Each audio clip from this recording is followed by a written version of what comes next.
play. Introduction of a play. Uh, Introduction of play. Just as adult work, ज्या प्रकारे adult work करते तसंच त्याच प्रकारे चाइल्डसुद्धा एक वर्क करते आणि त्या वर्कलाच आपण काय म्हणतो, प्ले. हा प्ले हे एक चाइल्डसाठी बिझनेस आहे. ठीक आहे. तर प्ले केल्याने काय होते, चाइल्डमध्ये त्यांच्यामध्ये ग्रोथ होते, डेव्हलपमेंट होते अँड अल्टिमेटली ते मॅच्युअर्ड होतात. ठीक आहे. Play is the child daily work. Play काय आहे, हे एक चाइल्डचं डेली वर्क आहे.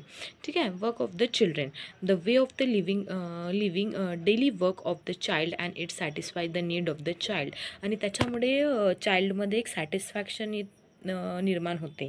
ठीक आहे. तर या प्लेमुळे काय होत आहे की प्लेमुळे जो चाइल्ड आहे तो अल्टिमेटली मॅच्युअर्ड होत आहे, तो डेव्हलपमेंट त्याच्यामध्ये ग्रो होत आहे, डेव्हलपमेंट होत आहे. ठीक आहे. हेच होतं त्याचं इंट्रोडक्शन. त्यानंतर आपण बघूया definition of a play. Play is an activity in which anyone is engage for the enjoyment without considering its end result. काय डेफिनेशनमध्ये म्हटलेलं आहे की प्ले इज अन ॲक्टिव्हिटी. ही एक ॲक्टिव्हिटी आहे in which anyone is engage. कुठला पण चाइल्ड एंगेज होऊ शकतो फॉर द एन्जॉयमेंट. त्याच्या एन्जॉयमेंटसाठी प्ले ही खूप इम्पॉर्टंट आहे.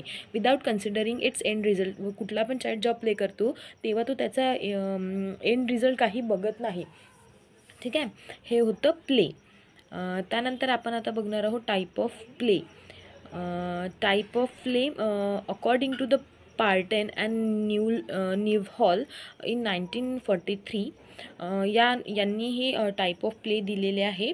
तर आता ते आपण टाईप ऑफ प्ले बघूया. ठीक आहे. One by one.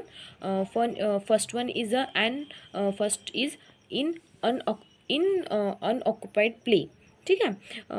बघा, behaviour of the child is not involve in the play activity but may move around randomly, crawl under the table, climbed off and chair or follow another person or just stand alone with least social involvement. Okay. यामध्ये बघा, एकदम easily लक्षात ठेवायचं. अनऑक्युपाईड प्लेमध्ये काय होत आहे की जो चाइल्ड आहे नॉट इन्वॉल्व इन प्ले.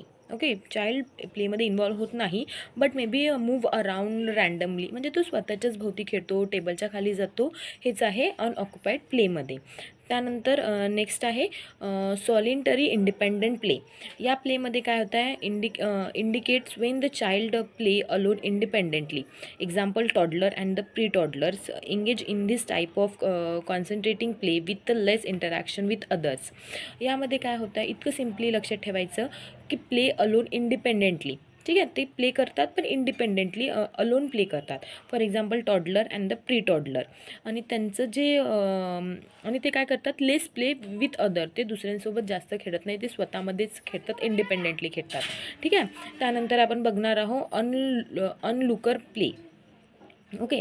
यामध्ये काय होत आहे, behaviour found when the child watch other play but does not become engage in their play. The child may sit nearby or hear or see what the others are doing or taking as she or he feels interest. Okay. Onlooker प्लेमध्ये काय होत आहे की जो child आहे तो watch करतो play but not involving और एंगेजिंग देअर प्ले. तो दुरून बघतो पण तो एन्जॉय करतो पण तो त्यांच्यामध्ये मिसळत नाही, म्हणजे त्यांच्यामध्ये एंगेज होत नाही. ठीक आहे. त्यानंतर फोर्थ टाईप ऑफ प्ले आहे पॅरलल प्ले. पॅरलल प्लेमध्ये काय होत आहे, is an independent play activity when the child play alone side other childrens but not with them. they play similar or identical play as the other children play nearby. Toddler typically play in this manner. Parallel प्लेमध्ये simply लक्षात ठेवायचं की independently play होत आहे alone one side but not involving with them. ठीक आहे. यामध्ये काय होतं की इंडिपेंडेंटली प्ले करत आहे चाइल्ड आणि तो एकट्यामध्ये खेळत आहे पण तो दुसऱ्यांमध्ये इन्वॉल्व होत नाही आहे. आणि जसं सॉलिटरी इंडिपेंडेंट प्लेमध्ये काय होतं की इंडिपेंडेंटली प्ले करत आहे, इथे पण इंडिपेंडेंटली प्ले करत आहे. ठीक आहे. त्यानंतर आपण बघूया fifth one is in associative play. In associative play social interaction occur between the children. यामध्ये काय होत आहे की सोशल इंटरॅक्शन ऑकर होत आहे. This is a common in preschooler age group. They play with the same things and do similar activity. Conversation and association with the peers are the main interest. यामध्ये काय होतं, in association प्लेमध्ये social interaction आता चाइल्डमध्ये आलेलं आहे. ते socially interaction करून दुसऱ्या चाइल्डसोबत ते खेळत आहे. For example preschooler children. Okay. त्यानंतर आपण बघूया 6 इज कोऑपरेटिव्ह प्ले. कोऑपरेटिव्ह प्लेमध्ये काय होतं आहे, behaviour is found in a preschooler and schooler children. They engage in a formal game and the groups like a football or dramatic play of life situation. यामध्ये काय होतं आहे cooperative प्लेमध्ये की engage होत आहे आणि ते फॉर्मल गेम्स खेळत आहे. जसं फॉर एक्झाम्पल फुटबॉल. यामध्ये एक टीम बनून एंगेज होतात चाइल्ड. ठीक आहे. जे कॉपरेटिव्ह प्ले आहे हे डिवाईड करते 2 मेन पार्ट्समध्ये. म्हणजे ते सुद्धा कॉपरेटिव्ह प्ले पण हे 2 टाईपमध्ये डिवाईड होते. त्याच्यामध्ये फर्स्ट टाईप आहे ॲक्टिव्ह प्ले आणि सेकंड आहे पॅसिव्ह प्ले. ॲक्टिव्ह प्लेमध्ये इतकं लक्षात ठेवायचं की children enjoy what they do, what they like. Okay. आता आपण बघूया active play means children gate enjoy from what they do. त्यांना काय जमतं आणि ते कशामध्ये एन्जॉयमेंट करत आहेत यालाच आपण म्हणतो पॅसिव्ह प्ले. ठीक आहे. आणि यालाच आपण म्हणतो ॲक्टिव्ह प्ले. त्यानंतर आपण बघूया पॅसिव्ह प्ले. पॅसिव्ह प्लेमध्ये काय होतं आहे, एन्जॉयमेंट टुवर्ड समवन प्ले. जेव्हा कोणी दुसरे खेळत आहे त्याला बघून जो चाइल्ड एन्जॉय करत आहे त्याला आपण म्हणतो पॅसिव्ह प्ले. ॲक्टिव्ह प्लेमध्ये काय होतं आहे की चिल्ड्रन स्वतः खेळत आहे and enjoy what they do. आणि जे ते स्वतः करतात. पॅसिव्ह प्लेमध्ये काय होतं आहे की ते वॉच करून एन्जॉय करतात. ठीक आहे. तर ॲक्टिव्ह प्लेचे पण टाईप डिवाईड होत आहे. त्यामध्ये येते exploratory play, dramatic play, family games and neighbourhood games. Okay. तर आपण 1 बाय 1 बघूया ॲक्टिव्ह प्लेचे type. First one is exploratory play. यामध्ये काय होतं आहे की जो चाइल्ड आहे तो आपलं स्वतःचं इंटरेस्ट देऊन एक्सप्लोर करतो. जसं ते शेक वगैरे करतात, स्नेक वगैरे बघतात, ते एक्सप्लोर करतात स्वतःला. आणि त्यामध्ये जसं ते स्क्वीज वगैरे खेळतात त्यामध्ये ते स्वतःला एक्सप्लोर करतात. हे होतं एक्सप्लोरेटरी प्ले. त्यानंतर आहे ड्रॅमॅटिक प्ले. ड्रॅमॅटिक प्ले म्हणजे तुम्ही समजा फॉर एक्झाम्पल एखादी चाइल्ड आहे आणि ती डॉलसोबत खेळत आहे. ती ड्रामा करत आहे की ही डॉल आहे, डॉल म्हणजे मदर आहे, ती किचनमध्ये जात आहे, ती जेवण बनवत आहे. Is a dramatic play. Okay. Then next one is family games. आता फॅमिली गेम्समध्ये काय होत आहे की जे चाइल्ड आहे ते फॅमिलीसोबत खेळत आहे. ठीक आहे. म्हणजे फॅमिली गेमसोबत खेळत आहे. Before the babies are 2 years of age they like to play simple games with the family member. त्यांना फॅमिली मेंबरसोबत खेळायला आवडतं. ठीक आहे. देन नेक्स्ट आहे नेबरहूड गेम. नेबरहूड गेम म्हणजे काय होतं आहे, जेव्हा आता इथे येत आहे age 4 to 5 year children begin to lose interest in family games. यामध्ये काय होतं आहे की याच्यामध्ये लूज होत आहे फॅमिलीसोबत गेम खेळणे. आणि चाइल्ड काय करत आहे, ते आता कोणाशी खेळत आहे, त्यांच्या ओन एजच्या चाइल्डसोबत. ठीक आहे. म्हणजे त्यांच्या फ्रेंडसोबत. Neighbourhood games, own age friends and they play. Okay. त्यानंतर आपण बघितलं होतं ॲक्टिव्ह प्लेचे हे झाले पॉईंट.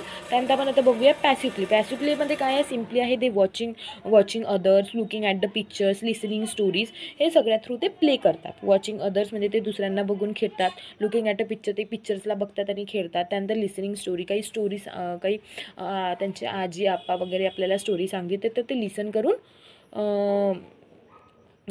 करून सुद्धा एक गेम खेळल्यासारखं ते एन्जॉय करतात. हेच होतं प्ले. हा क्वेश्चन 5 मार्क्ससाठी आलेला आहे as a in exam. So understand all. Thank you. Introduction of play, definition of play, त्यानंतर आपण बघितलं type of play. Okay. Definition काय होती प्लेची. Play is an activity in which anyone is engage for their enjoyment without considering its end result. Okay. त्यानंतर आपण बघितलं type of play. Type of play कोणते कोणते होते, unoccupied play, solitary independent play, onlooker play, parallel play, in associative play and cooperative play. Cooperative play divided into 2 parts, active play and passive play.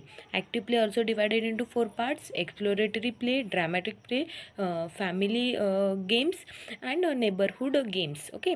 And then passive प्लेमध्ये काय होतं, watching the others, looking the pictures and listening the stories. Okay. त्यानंतर आपण बघणार आहोत advantages or benefit of a play. Play केल्याने चाइल्डला काय काय ॲडव्हान्टेज होतो, काय काय फायदा होतो ते आपण बघणार आहोत. तर फर्स्ट आहे sensory motor development. Sensory motor डेव्हलपमेंटमध्ये काय होतं आहे, it serve as a outlet for the extra energy, it help the muscle development, it gives the child a chance to learn the body control, it help the child develop the hand and eye coordination. यामध्ये काय होतं आहे, all over physical development होत आहे चाइल्डचं, त्यांच्या muscles activity develop होत आहे, त्यांच्यामध्ये बॅलेन्सिंग ते बॅलेन्स कंट्रोल करू शकत आहे, त्याच्यानंतर त्यांचं आय आणि हँडचं कोऑर्डिनेशन व्यवस्थित होत आहे. हे आहे याचा एक त्याला चाइल्डला बेनिफिट होत आहे. ठीक आहे. त्यानंतर सेकंड आहे इंटेलेक्च्युअल डेव्हलपमेंट. चाइल्डला काय होतं, इंटेलेक्च्युअली डेव्हलप होत आहे. Play gives the children a chance to discover the meaning of things in the environment. Through the play, children learn about the color, shape, size, texture, etc. Play helps the children to help develop an understanding of abstract concept and the spatial relationships such as a down, under, over, etc. Play helps the children to differentiate between the fantasy and reality. Intellectual development काय आहे, म्हणजे जे educational point of view जर बघितलं तर intellectual डेव्हलपमेंटमध्ये काय होतं आहे, चाइल्ड लर्न करत आहे अबाउट साईज, कलर, शेप्स, म्हणजे ते ओव्हरऑल त्यांचे स्किल डेव्हलप्स होत आहे. ठीक आहे. त्यानंतर त्यांच्यामध्ये काही ऑब्स्ट्रॅक्शन्स आले तर ते त्यांना प्ले थ्रू ते डेव्हलप करत आहे. त्यानंतर त्यांना प्ले ते डिफरन्शिएट करू शकत आहे about the fantasy life and the reality life. Okay. Then third आहे सोशल डेव्हलपमेंट. सोशल डेव्हलपमेंटमध्ये काय होतं आहे, चिल्ड्रन सोशलायझेशन होत आहे, म्हणजे जसं प्री टॉडलरमध्ये आपण बघितलं की ते सोशली प्ले करत नाही, पण जर आपण स्कूलरमध्ये बघितलं किंवा प्री स्कूलरमध्ये बघितलं तर ते सोशलाइज होतात थ्रू द प्ले. तर त्यांच्यामध्ये हा एक सुद्धा त्यांचा फायदा होतो की ते सोशली डेव्हलपमेंट होत आहे. Play help the children in socialisation through the play and they learn the make friend and get along with others. त्यांना फ्रेंड बनवायसाठी ते स्वतःला म्हणजे लर्न करत आहे. त्यानंतर play gives the children as a chance of to learn be a good sport or good loser or winner. त्यांनामध्ये एक सोशली ते डेव्हलप होते की ते लूज झालेले आहे, विन झालेले आहे, त्यांना ते समजत आहे. It help the children learn and accept the standard. ते ॲक्सेप्ट करत आहे की आपला स्टँडर्ड काय आहे सोसायटीमध्ये, आणि ते तसं त्यांचा सोशल डेव्हलपमेंटमध्ये त्याचा फायदा होत आहे. ठीक आहे. त्यानंतर आहे creativity. Play encourage the creativity in children. आपण बघितलं आहे की क्रिएटिव्हिटी चाइल्डला किती इम्पॉर्टंट आहे, की त्याच्यामुळे त्यांचं ग्रोथ अँड डेव्हलपमेंट व्यवस्थित होत आहे, त्यांच्या स्किल इम्प्रूव्ह होत आहे. आणि play gives the children to opportunity to experiment and try out their ideas through the available things like clay clothes etc. Clay through वगैरे बघा चाइल्ड काहीतरी न्यू इन्व्हेंट करतात, काहीतरी न्यू वस्तू बनवतात, त्याच्यामुळे हे क्रिएटिव्ह थ्रू चाइल्डला एक ॲडव्हान्टेज होतो. ठीक आहे. त्यानंतर आहे therapeutic value. Play provide a way to get rid of अँगर, fear, jealousy and the grief. It is a means to relax stress and tension. म्हणजे it increase the appetite, it leads to helpful sleep. यामध्ये काय होतं आहे, उपचारात्मक त्यांच्यामध्ये बदल होत आहे की ते त्यांचं स्ट्रेस टेन्शन कसं रिलीज करायचं थ्रू प्ले. नंतर त्यांची प्ले केल्याने त्यांची ॲपेटाईट, त्यांची भूक वाढते आहे. त्यानंतर त्यांना एक थकल्यामुळे त्यांना एक छान झोप लागत, छान प्रकारे ते झोपी जात आहे. ते आहे थेरॅपेटिक व्हॅल्यू, हे त्याचा एक ॲडव्हान्टेज आहे, त्यांना बेनिफिट होत आहे. त्यानंतर मोरल व्हॅल्यूमध्ये काय आहे की चाइल्ड जे आहे ते चाइल्ड काय करतं आहे की सगळ्यात आधी चाइल्ड मदरकडनं काही गोष्टी शिकतात, त्यानंतर ते स्कूलमध्ये जातात, त्यांच्या थ्रू ते बिहेवियर थ्रू राईट रॉंग ते कन्सिडर करू शकतात. त्यानंतर त्यांच्या पियर ग्रुपसोबत ते कसे मॉरल ट्रेनिंग घेतात, हे सगळं आहे मॉरल व्हॅल्यूजमध्ये. ठीक आहे. त्यानंतर सिलेक्शन ऑफ अ टॉईस. हे आतापर्यंत आपण बघितलं बेनिफिट ऑफ अ प्ले काय होतं, त्यांच्यामध्ये फिजिकल डेव्हलपमेंट होत आहे, त्यांच्यामध्ये एज्युकेशनल और इंटेलेक्च्युअल डेव्हलपमेंट होत आहे, त्यांच्यामध्ये क्रिएटिव्हिटी फॉर्म होत आहे, त्यांच्यामध्ये मोरल अँड सोशल व्हॅल्यूज त्यांच्यामध्ये सुद्धा डेव्हलपमेंट होत आहे. ठीक आहे. त्यानंतर आपण बघूया सिलेक्शन ऑफ अ टॉईस. आता टॉईसचं सिलेक्शन कसं करायचं हे आपण बघूया. Okay. Toys should not have a sharp edge that can cut. कुठलं पण आपण जर टॉयज घेत आहोत चाइल्डसाठी तर ते असं शार्प नसायला पाहिजे ज्याच्याकडून ते कट होणार किंवा त्यांना हार्म होणार. ठीक आहे. त्यानंतर toys should not have a sharp point that can be puncture. ते कुठल्याही प्रकारानं त्यांना टोचल्या जाईल किंवा त्याच्यामुळे त्यांना हार्म होईना, तर असे शार्प पॉईंटवाले पण टॉयज घ्यायचे नाही आहे. The toys that are produce excessive noise should be avoided as they can cause hearing loss. Child's जे फिजिकल डेव्हलपमेंट आहे ते स्लो होते.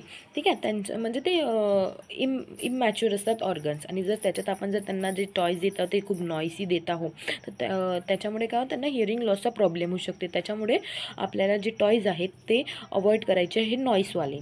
त्यानंतर select the toys that are light and enough and not causing any harm even they fall on the child. जर ते चाइल्डवर पडले तरीसुद्धा चाइल्डला काही हार्म झाला नाही पाहिजे.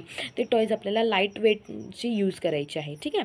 त्यानंतर make sure that the material use in toys are non toxic. जे पण मटेरियल आहे एखाद्या टॉयमध्ये ते नॉन टॉक्झिक असायला पाहिजे, टॉक्झिक नसायला पाहिजे. ठीक आहे. For all the children less than 8 year avoid electrical toys.